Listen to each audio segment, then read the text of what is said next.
আজকে আপনাদেরকে দেখাবো এই যে ছবিটা দেখুন, আমার এই যে টোটাল এরিয়াটাকে দেখে দাও, ছাদে আমি কতগুলি গাছ লাগিয়েছি দেখো খালি। পেয়ারা গাছ থেকে শুরু করে আম গাছ এবং যে চিড়ে ফল গাছ থেকে শুরু করে একদম সব কিছু টোটাল গাছ কিন্তু এখানে দেখতে পাবে। ড্রাগন থেকে শুরু করে ড্রাগন ফল, এই যে ড্রাগনটা দেখাও এখানে ছোট ছোট, এটা কিন্তু এখন লাগিয়েছি আমি। আর চলো একদিক থেকে আপনাদেরকে দেখাই আমি, এই সফেদাগুলো দেখাই, আমরা ডাইরেক্ট সফেদাগুলো দেখাবো। হ্যাঁ, এই দেখো ছোট্ট একটি গাছে, ছোট্ট পাড়া গাছে এই যে কতগুলি সফেদা ধরেছে দেখো। এই যে তো আপনারা চাইলেও কিন্তু গাছগুলি এই রাস্তাতে ব্যবহার করতে পারো, মানে এই ছাদের উপরে লাগাইতে পারো। আর এটা হচ্ছে আম গাছ, এটা তো আম ছিল, কালকে আমার ছেলে পেড়ে নিয়ে গেছে, ঠিক আছে। আর এই গাছটাতেও আম ছিল, এটাও কালকে নিয়ে গেছে, কালকে ঝড় হয়েছিল দিয়ে আমটা পড়ে গেছে, এই উঠা থেকে আমটা পড়ে গেছে। হ্যাঁ, তো চলো এই যে এইটা হচ্ছে পেয়ারা গাছ, এই যে পেয়ারা গাছটা দেখো, এখানে কিন্তু পেয়ারা দেখতে পাচ্ছ, এই যে পেয়ারা, ছোটো ছোটো গাছে কতটা ফল আসছে দেখো। এটা হচ্ছে লেবু গাছ, এখনও লেবু আসেনি এটাই, তবে আসবে কিছুদিনের ভিতরে চলে আসবে। আর এটা হচ্ছে লিচু গাছ, আর এটা গোলাপ গাছ আছে, এটা ফুল তো বাগানের সৌন্দর্য, ঠিক আছে।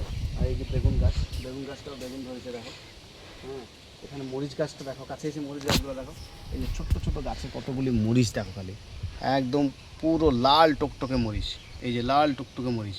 আর এদিকেও আর একটা গোলাপ গাছ। আর এইটা কি গাছ, এটা হচ্ছে ওই এটা হচ্ছে করমচা, হ্যাঁ করমচা, এটাও করমচা গাছ কিন্তু আমার দুটো আছে, আজকে দেখাবো দুটো করমচা গাছ। এটা হচ্ছে লেবু, এটা হচ্ছে মাল্টি মিশরীয়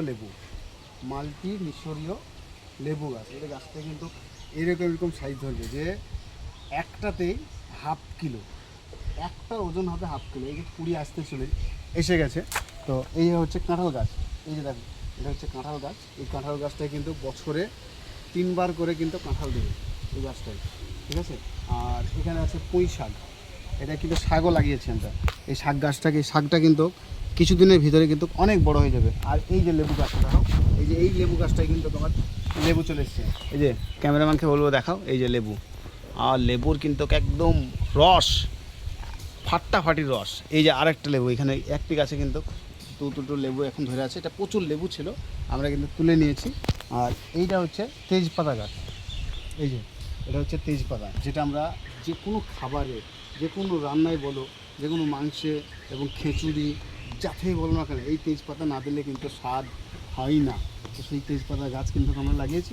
এটা হচ্ছে আম গাছ, এই আম গাছটা হচ্ছে, এটাও হচ্ছে মিশরীয় আম গাছ এটা। এটা হচ্ছে গোলাপ, যাদের গার্লফ্রেন্ড আছে তারা কিন্তু কি ছাদে লাগাইতে পারো। এই যে গোলাপটা ভালো করে দেখা হচ্ছে, যাদের গার্লফ্রেন্ড আছে, যারা এইসব নিয়ে জড়াজড়ি বেশি থাকো, তারা কিন্তু এই গোলাপ লাগাও, একটা করে গোলাপ গাছ লাগাও আর ছেড়েও আর নিয়ে যাও, ঠিক আছে। আরেকটা জিনিস দেখাচ্ছে আপনাদের ইন্টারেস্টিং, এইটা হচ্ছে করমচা গাছ আমার। এই যে করমচাটা ধরেছে দেখাও, করমচা ধরেছে আমার করমচা গাছে কিন্তু এই যে করমচার ফুল চলে এসছে, এটা হচ্ছে দেখে নাও ভালো করে, এটা হচ্ছে করমচা।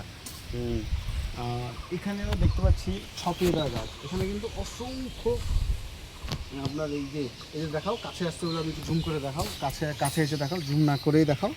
হ্যাঁ, এটা হচ্ছে এই যে সপেদা গাছ, কতগুলি এসেছে দেখো, টোটাল এরিয়া একদম গাছ ভর্তি। আমার মনে হচ্ছে যে গাছটা হয়তো ভেঙে পড়ে যাবে এরকম ব্যাপার। আর এই কুল গাছটা, এই যে একটা কুল গাছ দেখতে পাচ্ছ, এটা হচ্ছে নারকেলি কুল। এটা কিন্তু এই কুল গাছটা নিয়ে এসেছে শ্রীলঙ্কার একটি কুল গাছ। এই কুল ফুলগুলো কিন্তু এরকম লম্বা বড় পারা হয়। এর আগে অবশ্য হয়েছিল, আমি ভিডিওতে দেখাও ভেবেছিলাম, তো দেখানো হয়নি। তো যখন আসবে নেক্সট টাইম তখন কিন্তু আপনাদেরকে দেখাবো। আর একটা লেবু গাছ, এই লেবু গাছটা হচ্ছে ইন্ডিয়ান লেবু গাছ, যেটা আমাদের ইন্ডিয়ারই গাছ এটা। হ্যাঁ, এই হচ্ছে দেখো, এই যে লেবুগুলো দেখো, কতগুলি লেবু, প্রচুর লেবু।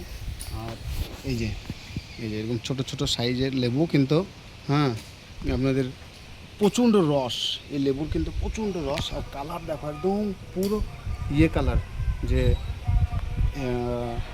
পুরো হলদি কালার, লেবুর রস কিন্তু প্রচণ্ড রস। হ্যাঁ, তো সব মিলিয়ে কিন্তু, হ্যাঁ এই যে গাছগুলি আমার দেখলাম, এটা কিন্তু আমার সম্পূর্ণ ছাদের ওপরেই লাগিয়েছি আমি। আর এরকমভাবে যারা লাগাইতে চান, এই যে দেখো চারিদিকে দেখো, পুরো গাছে কিন্তু ভর্তি করে দিয়েছি। আরও গাছ আমার থাকে, যেমন পালং শাক, তারপর ওই মূলো, গাজর, এইসবগুলো কিন্তু আমি লাগাই এবং এখন তো সিজন বন্ধ, তাই বন্ধ করে রেখেছি। তো কিছুদিনের ভিতরে কিন্তু শসা গাছ এবং লাউ, শসা লাউ এইসবগুলো কিন্তু আমি লাগাবো। এরকমভাবে চাইলে কিন্তু ফাঁকা জায়গাতে এসবগুলি লাগাতে পারো। তো সবাই ভালো থাকো, সুস্থ করো, আর এরকমভাবেই সবাই লাগাইতে থাকো।